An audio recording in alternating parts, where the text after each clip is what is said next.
time that when you were really in your formative years, or? Absolutely. Yeah. Yeah, absolutely. I grew up during the light and space movement and land art in Venice.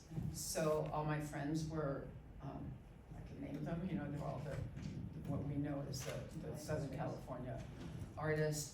A very dear friend, Susan Kaiser Vogel, also a light and space artist, had done a project at UCLA for her MFA show, and it was a brick wall that was 10 feet by 10 feet by 10 feet with no ceiling, and it was brick, and she had lightly put primrose blue on it, and so you looked up at the sky, and the blue of the walls just completely disintegrated into the sky. This is pre-Turrell. So that was a very powerful influence. There were people like Peter Lodato, who's a native of Pasadena, actually, who worked a lot with these colors, but also, like I said, the Renaissance paintings and that kind of thing. But also, I've always loved the modernist, Malevich, Mondrian, Kandinsky, that kind of. But I've always geared towards the minimal. I was extremely influenced by Robert Irwin, and I had gone to a gallery where he had a black tape at the eye level. That's all that the gallery was, and all of a sudden it transformed the space into 2 volumes.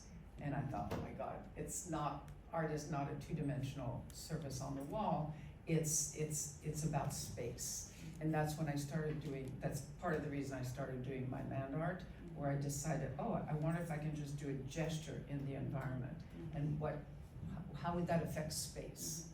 So yes, I come from a lineage of artists, and I always tell my students, I taught here at Art Center in Pasadena for 36 years in the grad department.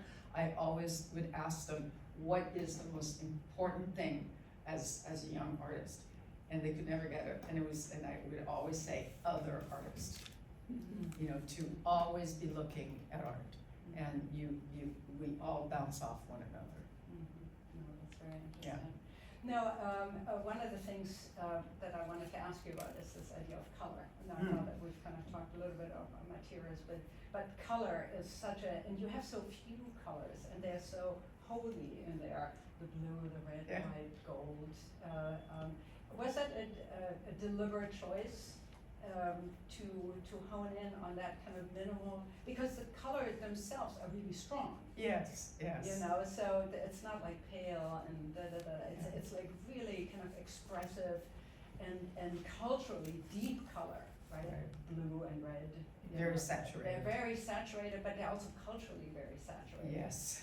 So how does that? Well, I started with the blue, with that idea of when I saw the Mediterranean.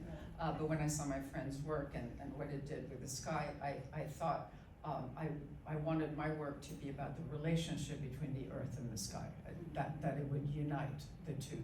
So it started with that. The red for me, I remember even as a child, I would squish red flowers to make kind of paint out of that. I was always interested in that. The gold, Islamic art. I grew up also with Islamic art all around me. Islamic art, Renaissance paintings, all that has. And antiquity, right? The and Greeks antiquity. and Romans Yes. were in Carthage. And, Yes. It's a very rich Yes. and diverse area. And even Egyptian art with gold and blue. And they're very spiritual colors, right? I mean, they really emanate a certain light.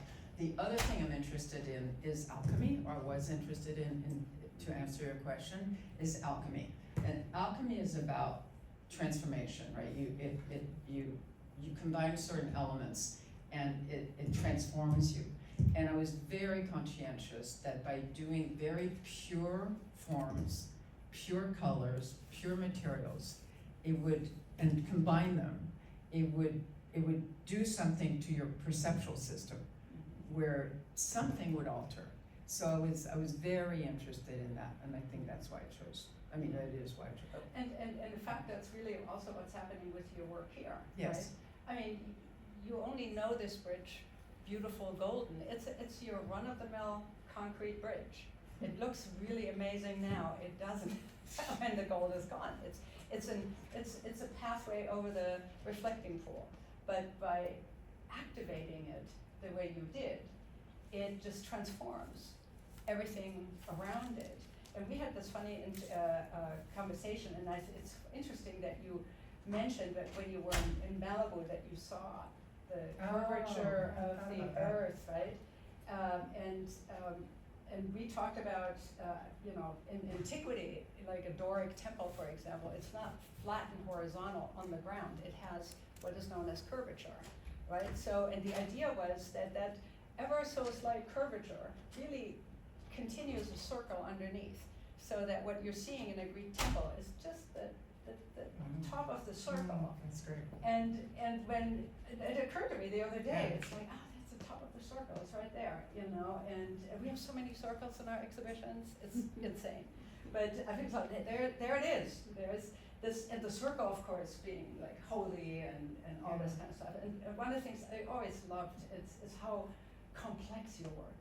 And minimal. And it's formally really minimal. Right. But then once you get into it, it's just so complex. And at least for me, I could just go on and on and on, and you're in outer space and in the earth and all this consciousness, and all this kind of stuff. So you have quite the imagination. It's fun. Yes, It's a lot of fun. Yeah. Yeah, and the writing, I start my day usually with 8 minutes of gratitude. That's something I learned from Steve Jobs, from his autobiography. And when I first did it, I couldn't contain it all in my head. And so I decided I just couldn't do it, because it said, do it first thing when you wake up. So I now do it, I've been doing it for years on the computer. And so I have almost daily, 5 years at least, of this. So I start with that. Then ideally, from there I go to the beach and I run, and these energetic meditation, I call them energetic meditations. They just came to me one day in 1993, I remember the date, when I was running on the beach. And it's essentially a way, again, of connecting to the cosmos. So what I do is I inhale, I'm running, and I inhale from the sun to my heart, and exhale from my heart to the sun. And I do this 10 times. What I like about this, it's a lot what Pythagoras talks about, is that it's at different times of the day, it's different geometry, right? Sometimes it's that kind of an arc, sometimes it's a whole circle, sometimes it's low on the horizon. So you become really aware of the location, even of the light of the sun on your skin. You kind of know where the sun is, something we don't tend to think about, right? So one way. Then I go into what I call dome meditation, and I do Kundalini yoga, and I'm running, and I'm sure real meditators would kind of die if they know that I'm running while I'm meditating. But I then kick my heels up, and I'm running. I have my head thrown out and back, and I do 33 breaths of fire, which is pumping your stomach, and then your mouth is closed, and you do that 33 times. Then I'm back at 10 of what I call the arc meditation, then 33, then 10, then 33, then 10, until I've done 99 of the dome meditation and 40. And all the numbers have a meaning, coming from Islamic culture, from Islamic philosophy, from the 12th century. And then I used to take our son on these runs. So when he was 5, he called what the other one is, he called it the galactic spit, which is you're still running and you just let all the air out, and you just 3 times. You inhale, then exhale, then inhale, then exhale.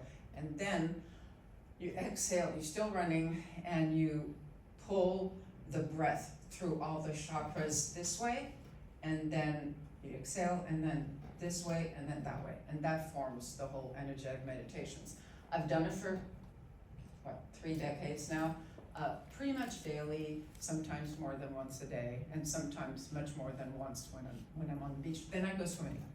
Then after that, again, do you have time to make art? Well, again, sometimes not. Okay, then ideally, I go to the studio, ideally, and I do drawings, and then after that, it's whatever art I need to do. So your art is really embodied. It's embodied. And the show I have right now at Erskine is the most embodied show I've done. And it's a way of, before the work was a lot more about the cosmos, now it's more about coming down to earth. But it's still it's that connection. It's always the body, the earth, and the cosmos, which is. Have you found, and that's probably a rhetorical question, that over the course of your career, that your art has changed because of these practices, or that you feel like you're more connected to certain ideas, energies, than you were before, and is your art a reflection of this kind of practice? Before 1978, my art was much more starting with writing and much more personal, and I remember very succinctly deciding the work was getting too personal. I was going to go out into the world. What I didn't realize is I was going out into the earth, and that's when I started doing land art with rocks and pigment. The work itself guided me. The work itself made me start to think about these things. But it is a combination of a meditative type of, I also do automatic writing, which is just saying the date and time, and then at first when I did it, it was incredibly awkward and nothing would come out. But as I practiced it, I started, so that connected me also to this time-space traveling. Also interesting to work every day, right? I mean, as an artist, I can only imagine that you have to hang on to that energy. It's very hard. Discipline. I just had a conversation with Helen Pashkin, and she was saying, it's discipline. Yeah. It's showing up every day. Yeah. And doing what you do. Everything contrives against you're doing You're that, doing right? it, children, And life, so it is. It takes everything to be able to do that. Where would you go next? I Where mean, would I go next? if you, I remember I had, when I first tried to woo her into working with me, I said, oh, we should do a little retrospective, something. And she was like, why would I look back? I'm looking forward. For me, it's always what's next. So what's next? Okay, well, what's next is I'm working on a script for my third film. I worked on a trilogy. I've made 2 of the films. And the films are about a 25th century female astronaut. So she's from the 25th century who comes to the planet at different times in our history to talk to us about our origins, but also to reconnect us to the stars. And so I did the first 2 films, and I'm working on the third one that I'm calling Everything is Light. And so I want to put attention to that. I've been writing for the last 4 years, but nothing with concentration. So I'm trying to say no to shows, so that to exhibitions, so I can do that.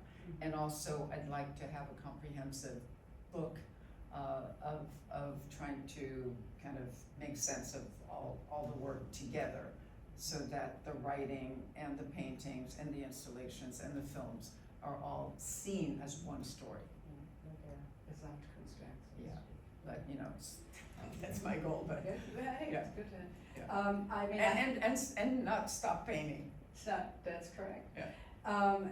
So the astronaut, her name is Najma. Yes. Right, and we actually had plans, and I'm sorry to say that they didn't come to fruition, but Najma was supposed to, is a dancer also, right? And Najma was supposed to come in a light on the Golden Bridge.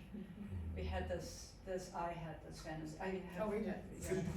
Yeah. And so her youngest daughter, Jasmine, is a dancer, so we had like a whole thing that we were planning of singers and dancers, that at the ending of the exhibition, she would come and emerge from the waters, and they would all jump into the pool, and that would be the end of it. Didn't happen. And everybody could walk on the gold. And everybody could walk on the gold, although people are already walking on the gold, and I'm very upset about it. But to carry the gold away with their feet. So whatever interstellar consciousness she would seed, people could. So it's very infectious when you work with Lita Albuquerque. I want to ask all of you if you had any questions, because we've been gassing on, and you've seen her work outside. Is there anything that you are curious about? Yes, ma'am. I would like to ask, I got a glimpse of it, it's gorgeous, and the weather today with the breeze, it's really activated your piece, so congratulations. Thank you. But I want to ask, what's the life of that? And with people walking on it, and which Lita's used to with people walking on her things. But, with people walking on